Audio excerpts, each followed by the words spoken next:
പിതാവിൻ്റെയും പുത്രൻ്റെയും പരിശുദ്ധാത്മാവിൻ്റെയും നാമത്തിൽ ആമേൻ.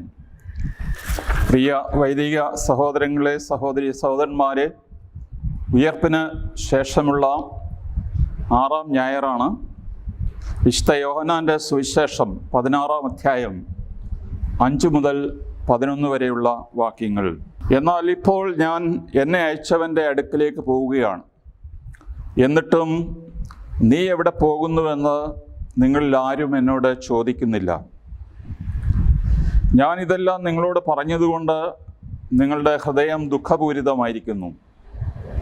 എങ്കിലും സത്യം ഞാൻ നിങ്ങളോട് പറയുന്നു, നിങ്ങളുടെ നന്മയ്ക്ക് വേണ്ടിയാണ് ഞാൻ പോകുന്നത്. ഞാൻ പോകുന്നില്ലെങ്കിൽ സഹായകൻ നിങ്ങളുടെ അടുക്കിലേക്ക് വരികയില്ല. ഞാൻ പോയാൽ അവനെ നിങ്ങളുടെ അടുക്കിലേക്ക് അയക്കും. അവൻ വന്ന് പാപത്തെക്കുറിച്ചും നീതിയെക്കുറിച്ചും ന്യായവിധിയെക്കുറിച്ചും ലോകത്തെ ബോധ്യപ്പെടുത്തും. അവർ എന്നിൽ വിശ്വസിക്കാത്തതിനാൽ പാപത്തെക്കുറിച്ചും ഞാൻ പിതാവിൻ്റെ അടുക്കലേക്ക് പോകുന്നത് കൊണ്ടും നിങ്ങൾ ഇനിമേൽ എന്നെ കാണുകയില്ലാത്തത് കൊണ്ടും നീതിയെക്കുറിച്ചും ഈ ലോകത്തിൻ്റെ അധികാരി വിധിക്കപ്പെട്ടിരിക്കുന്നതിനാൽ ന്യായവിധിയെക്കുറിച്ചും ബോധ്യപ്പെടുത്തും. ദൈവമേ, സ്തുതിക്ക് യോഗ്യമാകുന്നു. ബാറയ്ക്കുന്നു. നമ്മുടെ കർത്താവായ യേശു മിശിഹ വളരെ യാഥാർത്ഥ്യ ബോധമുള്ള ഒരു നായകനായിരുന്നു. ആധുനിക രാഷ്ട്രീയക്കാരെ പോലെ സുന്ദരമോഹന വാഗ്ദാനങ്ങൾ ഒക്കെ നടത്തുകയും പിന്നീട് അത് പാലിക്കാതിരിക്കുകയും ചെയ്യുന്ന രീതിയല്ല യേശു എന്ന നായകൻ ചെയ്തിരുന്നത്. അതിനുദാഹരണമായി സാധാരണ പറയാറുള്ള ഒരു ചരിത്ര സംഭവമാണ് 2-ാം ലോകമഹായുദ്ധത്തിൽ ജർമ്മൻകാർ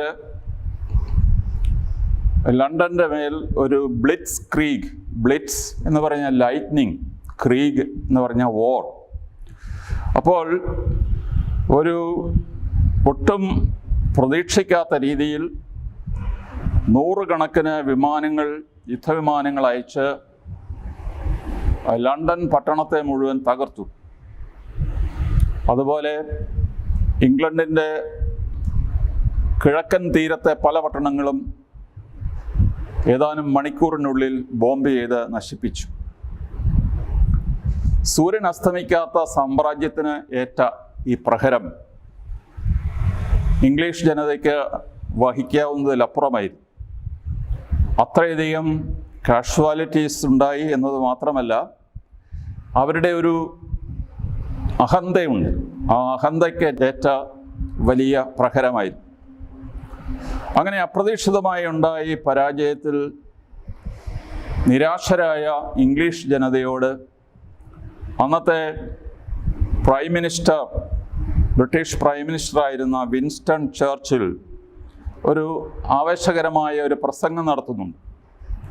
അതിൽ അദ്ദേഹത്തിൻ്റെ ഏറ്റവും ഉദ്ധരിക്കപ്പെട്ട ഒരു വാക്കാണ് ഞാൻ ഇപ്പോൾ ഉച്ചരിക്കുക. അവൻ ഇംഗ്ലീഷുകാരോട് പറഞ്ഞു, എനിക്ക് മോഹന വാഗ്ദാനങ്ങളൊന്നും നിങ്ങൾക്ക് നൽകാനില്ല. നമ്മൾ സർവ്വതും മറന്ന്, നമ്മുടെ സ്വന്തം ജീവനെയും മറന്ന് യുദ്ധം ചെയ്താലേ നമുക്ക് നിലനിൽപ്പും അതുപോലെ തന്നെ ജർമ്മൻകാർക്കെതിരായിട്ടുള്ള വിജയവും ഉറപ്പിക്കാൻ സാധിക്കുകയുള്ളൂ. അതുകൊണ്ട് അദ്ദേഹം പറഞ്ഞു, what I can offer you now is only blood and tears. നിങ്ങൾ നമ്മുടെ മഹത്തായ രാജ്യത്തിന് വേണ്ടി ചോര ചിന്താൻ തയ്യാറാണ്. ധാരാളം മരണങ്ങളുണ്ടാകും, അതുകൊണ്ട് അനേകം പേര് കണ്ണുനീർ ചിന്തേണ്ടി വരും. അതാണ് പറഞ്ഞത്, what I can offer you now is only blood and tears എന്ന് പറഞ്ഞു. യേശു ഇതുപോലെ തന്നെ ഒരു റിയലിസ്റ്റിക് അപ്രോച്ചാണ് ശിഷ്യന്മാരെ സംബന്ധിച്ചെടുക്കുന്നത്. അവിടുന്ന് യേശു പറഞ്ഞു, നിങ്ങളെ അവർ സിനഗോഗുകളിൽ നിന്ന് പുറത്താക്കും. നിങ്ങളെ കൊല്ലുന്ന ഏവനും ദൈവത്തിന് ബലിയർപ്പിക്കുന്നു എന്ന് കരുതുന്ന സമയം വരും. യേശു പറഞ്ഞ ഈ വാക്ക് നമുക്ക് മനസ്സിലാക്കാൻ പ്രയാസമുണ്ട്. എങ്കിലും സംഖ്യയുടെ പുസ്തകത്തിൽ 25-ാം അധ്യായം 13-ാം വാക്യം.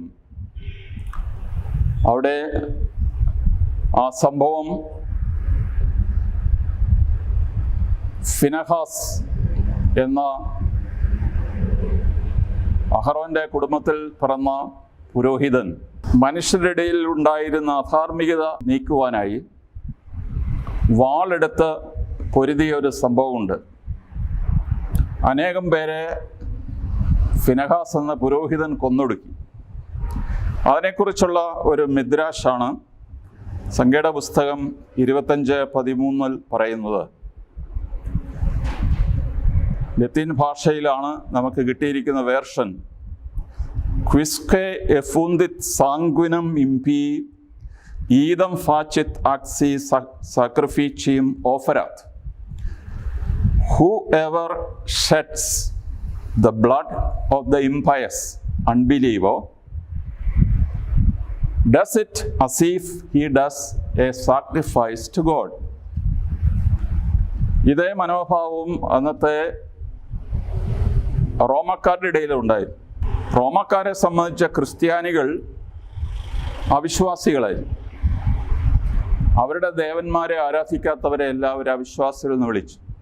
അവരെ കൊന്നുകളയുന്നത് ഒരു ന്യായീകരണമായിട്ട് അവർക്ക് തോന്നി. അതും ഹിസ്റ്റോറിക്കൽ റെക്കോർഡ്സ് ഉണ്ട്. പ്രത്യേകിച്ച് താച്ചിത്തൂസ് എന്ന് പറയുന്ന ആള് അവരുടെ റോമൻ ചരിത്രത്തിൽ അത് രേഖപ്പെടുത്തിയിട്ടുണ്ട്. ക്രിസ്ത്യാനികളെ കൊല്ലുന്നത് നല്ല ഒരു കാര്യമാണ് എന്നുള്ളത്.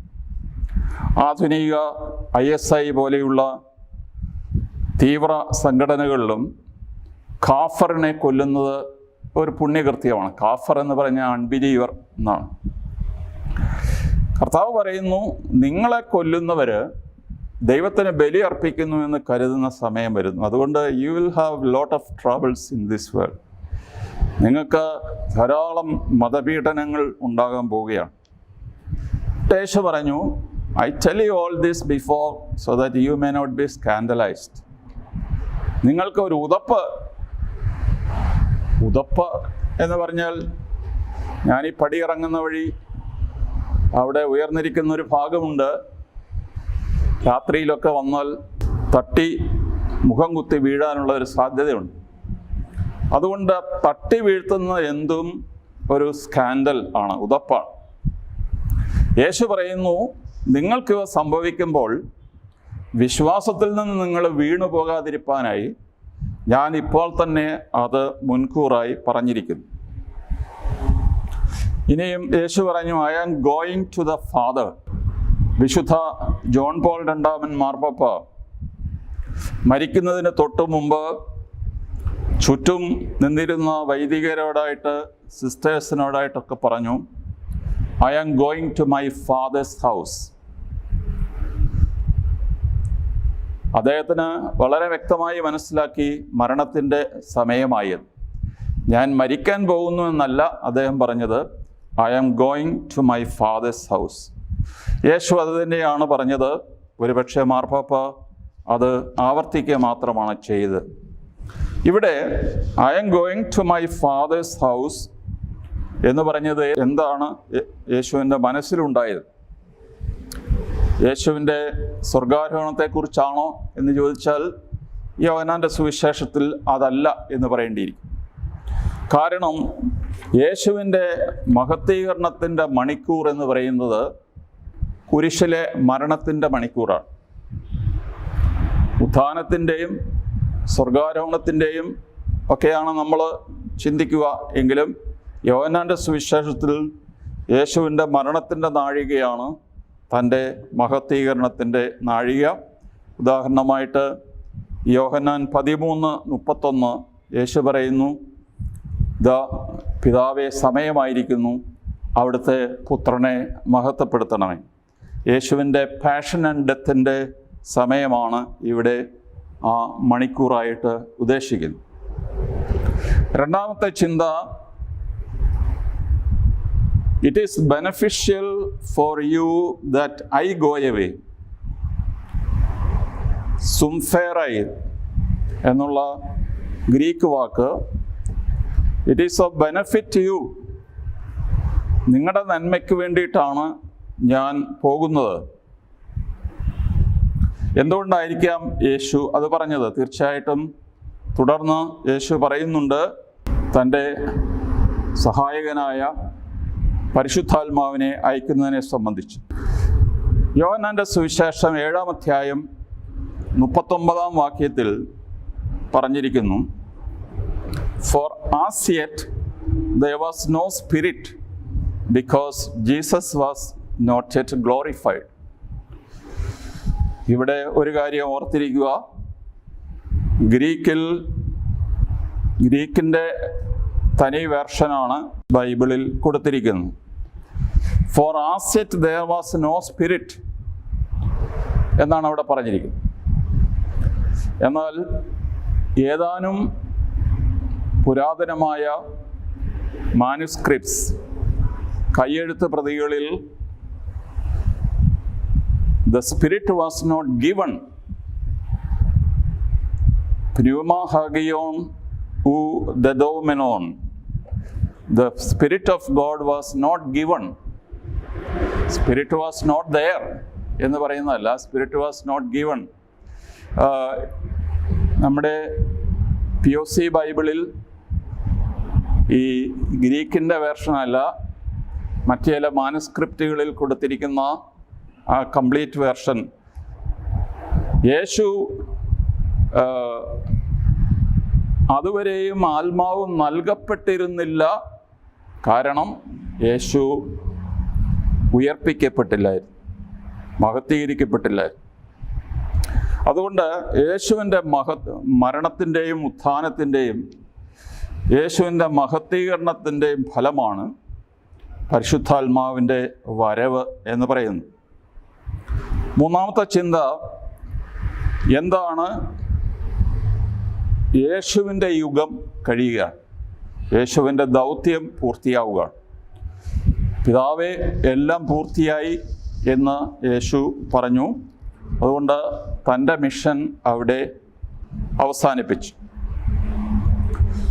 തെത്തലൈസ്തായി ഗ്രീക്ക് ഭാഷയിൽ I have completed my mission എന്നർത്ഥമുണ്ട്.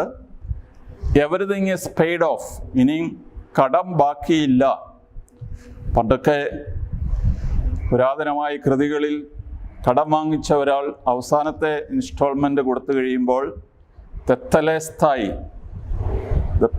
The debt is paid in full എന്ന് എഴുതി കൊടുക്കുമ്പോൾ പിന്നെ യാതൊരു അവകാശവുമില്ലായിരുന്നു. അതുകൊണ്ട് യേശു സർവ്വതും പൂർത്തിയായി എന്ന് പറഞ്ഞതുകൊണ്ട് പിന്നീട് ഇനിയും പരിശുദ്ധാത്മാവിൻ്റെ യുഗം ആരംഭിക്കുകയാണ് എന്നാണ് ഇവിടെ പറയുന്നത്. എന്താണ് പരിശുദ്ധാത്മാവിൻ്റെ ദൗത്യം? ഇവിടെ 2-3 കാര്യങ്ങൾ ഈ വേദഭാഗത്ത് പറയുന്നുണ്ട്. ടു ഹെൽപ്പ് ദ ഡിസൈപ്പിൾസ്, അവർക്ക് സഹായകനായിട്ട്. 2, സാക്ഷിയായിട്ട്. കർത്താവായ യേശുമിശിഹ ചെയ്തതിനും പറഞ്ഞതിനും ഈ ലോകത്തിൽ താൻ അനുഭവിച്ച സർവ്വ കാര്യങ്ങൾക്കും പരിശുദ്ധാത്മാവും ശിഷ്യന്മാരും ഒരുമിച്ച് സാക്ഷികളാകും. പിന്നെ പരിശുദ്ധാത്മാവിൻ്റെ വരവിൻ്റെ പ്രധാനപ്പെട്ട ഉദ്ദേശം കർത്താവായ യേശുവിനെ വെളിപ്പെടുത്തുക എന്നുള്ളതാണ്. To reveal Jesus Christ. അതിനാൽ നമ്മൾ ഉദ്ദേശിക്കുന്ന പോലെ ഒരു ചെറിയ സഹായം ചെയ്യാനല്ല വന്നത്. കർത്താവായ യേശു ആരാണ് എന്ന് ലോകത്തെ പൂർണ്ണമായി വെളിപ്പെടുത്തുന്നത് പരിശുദ്ധാത്മാവാണ്. അതുപോലെ സർവകാര്യങ്ങളിലും അപ്പസ്തോലന്മാരോടൊപ്പം ഈ പരിശുദ്ധാത്മാവും കൂട്ടത്തിൽ സാക്ഷിയായിട്ട് നിൽക്കുകയാണ്. ഇവിടെ പരിശുദ്ധാത്മാവ് ചെയ്യുന്നതായി പറയുന്ന 2-3 കാര്യങ്ങൾ ലോകത്തെ ബോധ്യപ്പെടുത്തുന്ന കാര്യങ്ങളാണ്. 1, പാപത്തെക്കുറിച്ച്. 2, നീതിയെക്കുറിച്ച്. 3, ന്യായവിധിയെക്കുറിച്ച്. ഈ 3 കാര്യങ്ങളെക്കുറിച്ച് ലോകത്തെ ബോധ്യപ്പെടുത്തും എന്നാണ് പറഞ്ഞത്. എന്താണ് പാപമെന്ന് യേശു വിശദീകരിച്ച് പറയുന്നുണ്ട്. ഈ ലോകത്തിലെ ഏറ്റവും വലിയ പാപം എന്താണ്? കർത്താവ് അങ്ങനെ ചില വ്യത്യാസങ്ങൾ വരുത്തുന്നുണ്ട്. സർവ്വ പാപങ്ങളും ക്ഷമിക്കപ്പെടും, എന്നാൽ പരിശുദ്ധാത്മാവിനെതിരായിട്ടുള്ള പാപം മാത്രം ക്ഷമിക്കപ്പെടുകയില്ല എന്ന് പറഞ്ഞപ്പോൾ ഏതായിരിക്കാം ആ മഹാപാപം? ഒരിക്കലും ക്ഷമിക്കപ്പെടാത്ത, അല്ലെങ്കിൽ നിത്യവിധിക്ക് നമ്മളെ അർഹരാക്കുന്ന പാപം എന്താണ്? യേശു ക്രിസ്തു രക്ഷകനായി ഭൂമിയിലേക്ക് വന്നിട്ടും, പ്രകാശം ലോകത്തിലേക്ക് വന്നിട്ടും, മനുഷ്യർ പ്രകാശത്തേക്കാൾ അധികമായി അന്ധകാരത്തെ സ്നേഹിച്ചു. ഇവിടെ സൂര്യപ്രകാശത്തിൻ്റെ കാര്യമല്ല ഇവിടെ പറയുന്നത്. പിന്നെയോ രക്ഷകനായി വന്ന യേശുവിനെ മനുഷ്യർ വിശ്വസിച്ചില്ല എന്നുള്ളത്. അതുകൊണ്ട് ഏറ്റവും വലിയ പാപം എന്താണെന്ന് ചോദിച്ചാൽ അവിശ്വാസമാണ്. 2, ദൈവത്തിൻ്റെ നീതി. ഇത് മനുഷ്യൻ്റെ നീതി. നമ്മളെപ്പോഴും നീതിയെക്കുറിച്ച് സംസാരിക്കാറുണ്ട്, ജസ്റ്റിസ്. പക്ഷെ നമ്മൾ പലപ്പോഴും ഡിസ്ട്രിബ്യൂട്ടീവ് ജസ്റ്റിസിനെ കുറിച്ചാണ് പറയുക. രാഷ്ട്രീയക്കാർ നീതി പാലിക്കണം, റേഷൻ കടക്കാരൻ നീതി പാലിക്കണം, എല്ലാവർക്കും ഒരുപോലെ അളന്നു കൊടുക്കണം. ഇതൊക്കെയാണ് ഡിസ്ട്രിബ്യൂട്ടീവ് ജസ്റ്റിസാണ് നമ്മുടെ മനസ്സിൽ എപ്പോഴും ഉള്ളത്. എന്നാൽ ദൈവത്തിൻ്റെ നീതി എന്ന് പറഞ്ഞാൽ ദൈവത്തിൻ്റെ രക്ഷ എന്നാണ്.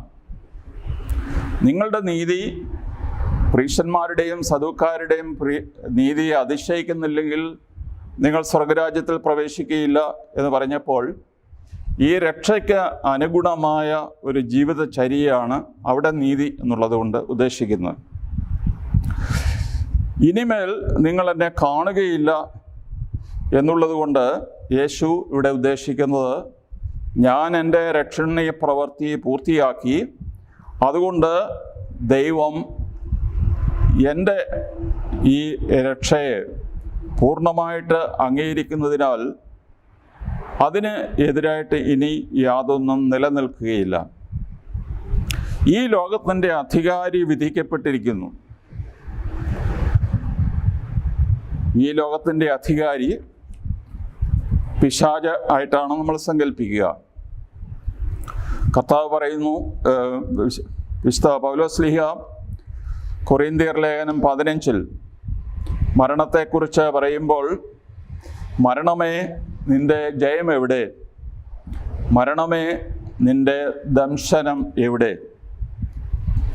ഒരു മൂർഖൻ പാമ്പിന് നമ്മളെ പേടിപ്പിക്കാൻ സാധിക്കുന്നത് അതിൻ്റെ വിഷപ്പല്ല് ഉള്ളിടത്തോളം കാലമാണ്. എന്നാൽ അതിൻ്റെ വിഷപ്പല്ല് ഒടിച്ചു കളയുകയാണെങ്കിൽ അത് ജീവനോടെ തന്നെ ഇരിക്കും. അത് മറ്റ് പാമ്പുകളെ പോലെയുള്ള എല്ലാ അംഗവിക്ഷേപങ്ങളും നടത്തും. അത് കുത്തിയെന്ന് വരും, പക്ഷേ അതിൻ്റെ ദംശനം ആർക്കും ഏൽക്കുകയില്ല. പല്ലുപോയ സിംഹം എന്ന് പറയാറുണ്ട്. കാരണം സിംഹത്തെ നമ്മൾ പേടിക്കുന്നത് അത് അതിൻ്റെ ദ്രംഷ്ടങ്ങൾ കൊണ്ടാണ്. അതിൻ്റെ പല്ല് ഒരു മൃഗത്തിൻ്റെ കഴുത്തിന് പിടിച്ചിട്ട് ഞെരിക്കുമ്പോഴാണ് ആ മൃഗം ചത്തുപോകുന്നത്. എന്നാൽ പല്ലില്ലാത്ത ഒരു സിംഹത്തെ ഒരു മൃഗവും പേടിക്കേണ്ട ആവശ്യമില്ല. ഏതാണ്ട് ഈ രീതിയിലാണ് വിശുദ്ധ പൗലോസ്ലീഹ മരണത്തെയും പിശാചിനെയും ഒക്കെ സമീപിക്കുന്നത്. നമ്മളെ സംബന്ധിച്ചിടത്തോളം ഈ പിശാചിനും മരണത്തിനും പാപത്തിനും ഉണ്ടായിരുന്ന ലോകത്തിലെ ആധിപത്യം അവസാനിച്ചിരിക്കുന്നു. അതുകൊണ്ട് ദൈവമക്കൾക്ക് ഇനി യാതൊന്നിനെയും ഭയമില്ലാതെ ജീവിക്കാൻ സാധിക്കും എന്നുള്ളത്. പരിശുദ്ധാത്മാവിലേക്ക് തിരികെ വരുമ്പോൾ നമ്മൾ പറഞ്ഞു, പരിശുദ്ധാത്മാവ് സാക്ഷിയാണ്, പരിശുദ്ധാത്മാവ് ഉപദേശകനാണ്, അഡ്വൈസറാണ്, പരിശുദ്ധാത്മാവ് അഡ്വക്കേറ്റാണ്. പാരക്ലേത്തോസ്, കോൾഡ് ബൈ സൈഡ് എന്നാണ് എൻ്റെ അർത്ഥം. പാര എലോങ് അല്ലെങ്കിൽ വിത്ത്, ക്ലേത്തോസ് കോൾഡ് ബൈ സൈഡ്.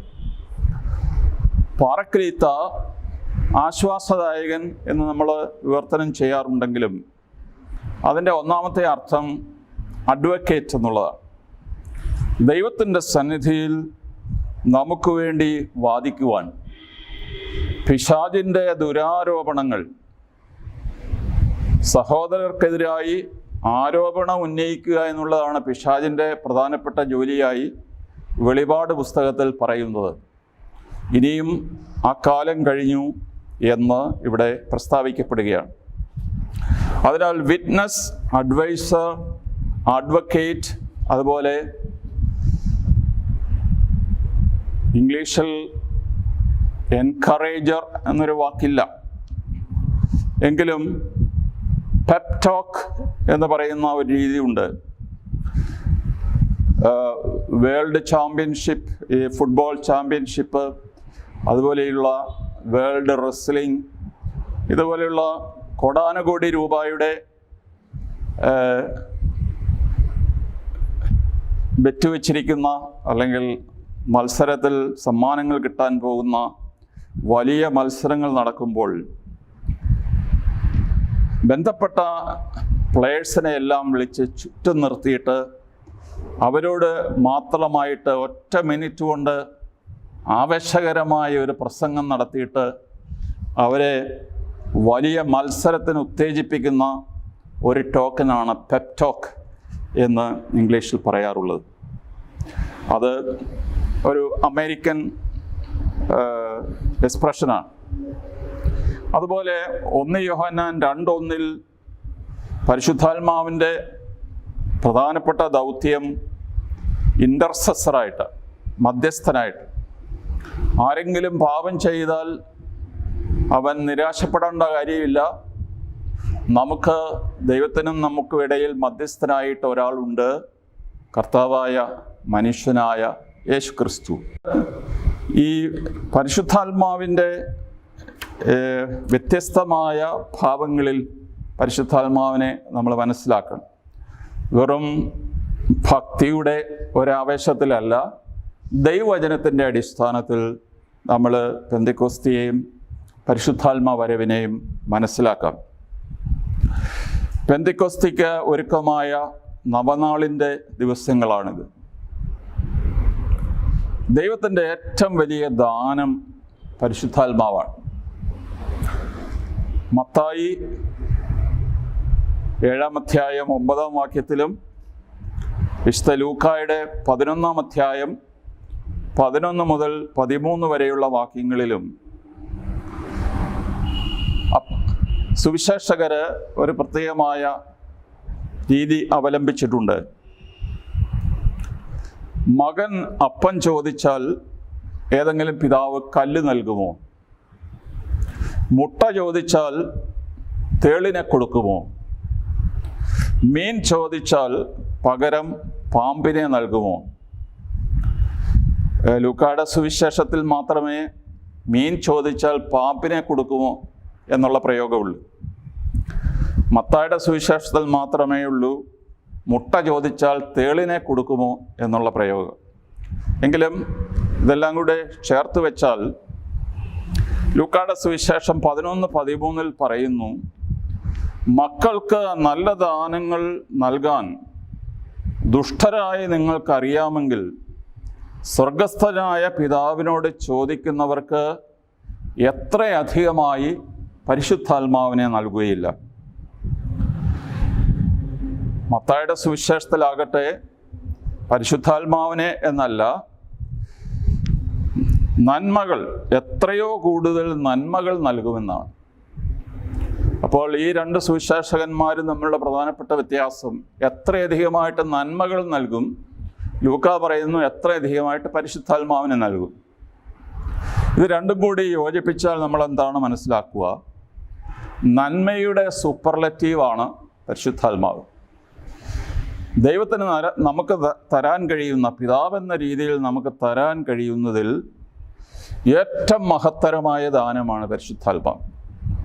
അതുകൊണ്ട് ഏറ്റവും വലിയൊരു കാര്യത്തിന് വേണ്ടി നമ്മൾ ഒരുങ്ങുകയാണ് എന്ന് നമുക്ക് തോന്നണം.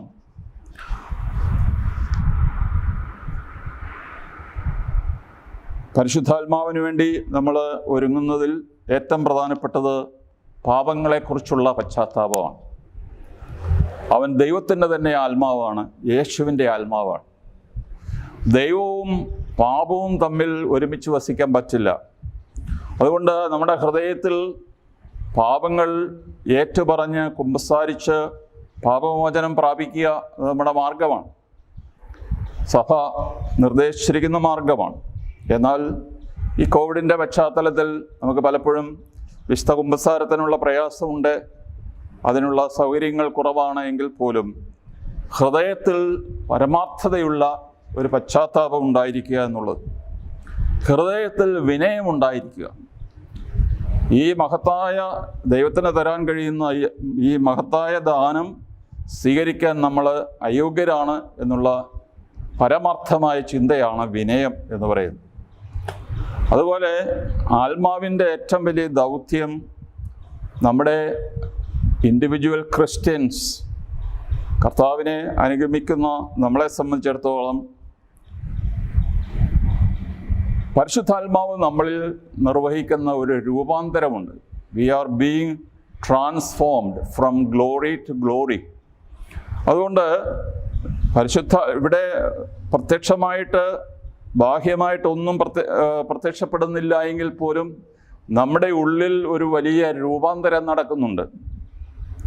അത് യേശുവിൻ്റെ രക്ഷ പ്രാപിക്കാനുള്ള ആഗ്രഹത്തെ അടിസ്ഥാനമാക്കിയാണ് ഈ രൂപാന്തരം നടക്കുന്നത്. അതുപോലെ പരിശുദ്ധ കുർബാനയോട് ബന്ധപ്പെട്ട് ജീവിക്കുക. കാരണം വിശ്വാസികളായ നമ്മളെ സംബന്ധിച്ചിടത്തോളം പരിശുദ്ധ കുർബാനയിൽ നിന്നാണ് നമുക്ക് പരിശുദ്ധാത്മാവ് നൽകപ്പെടുക. അത് നമ്മൾ വിശ്വസിക്കണം. അല്ലാതെ ഈ പ്രാർത്ഥനായോഗങ്ങളിൽ വലിയ ബഹളവും ആരവവും ഒക്കെ ഉണ്ടാക്കുന്ന ആ നിമിഷങ്ങളിൽ മാത്രമേ പരിശുദ്ധാത്മാവ് നൽകപ്പെടുകയുള്ളൂ ആരും വിശ്വസിച്ചേക്കരുത്. നമ്മുടെ സാധാരണ ഒരു വലിയ ബഹളമില്ലാത്ത പരിശുദ്ധ കുർബാനയിലൂടെയാണ് ഏറ്റവും കൂടുതൽ നമുക്ക് പരിശുദ്ധാത്മാവിൻ്റെ അനുഭവം ലഭ്യമാക്കുക. അതുപോലെ ദൈവവചനത്തോട് ബന്ധപ്പെട്ട് ജീവിക്കുവാനായിട്ട് നമുക്ക് പരിശ്രമിക്കാം. പള്ളിയിൽ പോകാൻ അടുത്ത ഒരാഴ്ച നമുക്ക് വിലക്കുണ്ട്, എങ്കിലും ദൈവവചനത്തോട് ബന്ധപ്പെടാൻ ആർക്കും ഒരു വിലക്കുമില്ല. ദൈവവചനത്തിന് മാത്രം ബന്ധനമില്ല. പൗലോസ്ലീഹ പറഞ്ഞു, എനിക്ക് വിലങ്ങ് വയ്ക്കപ്പെട്ടിരിക്കുന്നു, ദൈവവചനത്തിന് വിലങ്ങ് വയ്ക്കപ്പെട്ടിട്ടില്ല. നമ്മുടെ കേരളത്തിലെ എല്ലാ ക്രൈസ്തവ കുടുംബങ്ങളിലും 2ഉം 3ഉം ഒക്കെ ബൈബിള് വെച്ചുണ്ടാവും. കാരണം TOC നിന്ന് എത്ര ലക്ഷക്കണക്കിന് ബൈബിൾ പ്രിൻ്റ് ചെയ്ത് സർക്കുലേറ്റ് ചെയ്തിട്ടുള്ളതെന്ന് എനിക്കറിയാം. അതുകൊണ്ട് ഓരോ വീട്ടിലും 2ഉം 3ഉം ബൈബിൾ കാണും. നമുക്ക് മനസ്സുണ്ടെങ്കിൽ ഈ ദിവസങ്ങളിൽ, പരിശുദ്ധാത്മാവിന് വേണ്ടിയിട്ടുള്ള ഈ കാത്തിരിപ്പിൻ്റെ ദിവസങ്ങളിൽ ദൈവവചനത്തോട് ബന്ധപ്പെട്ട് ജീവിക്കുവാനായിട്ട് നമുക്ക് പരിശ്രമിക്കാം. ലോകത്തിൽ ക്രിസ്ത്യാനികൾക്ക് ഞെരുക്കമുണ്ടാകുമെന്ന് കർത്താവ് മുൻകൂട്ടി സൂചിപ്പിച്ചു. ഇത് രക്തസാക്ഷികളുടെ ഒരു നൂറ്റാണ്ടാണ്. നമുക്ക് ചുറ്റും രക്തസാക്ഷികളുടെ ഒരു വലിയ ക്ലൗഡ് ഓഫ് വിറ്റ്നസ്, എബ്രായ ലേഖനത്തിൽ പറഞ്ഞിരിക്കുന്നത് ക്ലൗഡ് ഓഫ് വിറ്റ്നസ്സസ്. പ്രത്യേകിച്ച് വെളിപാടിൽ അവിടെ ക്ലൗഡ് ഓഫ് വിറ്റ്നസ്സസ് പ്രധാനമായിട്ട് ഉദ്ദേശിക്കുന്നത് രക്തസാക്ഷികളുടെ വലിയ നിരയാണ്, കൂട്ടം. അതുകൊണ്ട് ഇത് രക്തസാക്ഷികളുടെ ഒരു നൂറ്റാണ്ടാണ്. രക്തസാക്ഷികളെ അവരുടെ ജീവൻ യേശുവിന് വേണ്ടി സമർപ്പിക്കാനായിട്ട് ഉത്തേജിപ്പിക്കുന്നതും പരിശുദ്ധാത്മാവ് തന്നെയാണ്. അതുകൊണ്ട് പരിശുദ്ധാത്മാവിൻ്റെ ഒരു ഫലമാണ് രക്തസാക്ഷിത്വം എന്ന് പറയുന്നത്. നമുക്ക് സഭയ്ക്ക് വേണ്ടി പ്രത്യേകമായി പ്രാർത്ഥിക്കാം. നമ്മുടെ ഓരോരുത്തരുടെയും വ്യക്തിപരമായ ജീവിതം മഹത്വത്തിൽ നിന്ന് മഹത്വത്തിലേക്ക് കരേറുവാൻ തക്കവണ്ണം പരിശുദ്ധാത്മാവ് നമ്മുടെ ജീവിതങ്ങളെ രൂപാന്തരപ്പെടുത്തണം എന്ന് പ്രാർത്ഥിക്കുകയും ചെയ്യാം. പിതാവിനും പുത്രനും പരിശുദ്ധ റൂഹായിക്ക് സ്തുതി ആദ്യം മുതൽ എന്നേക്കും. ആമേൻ.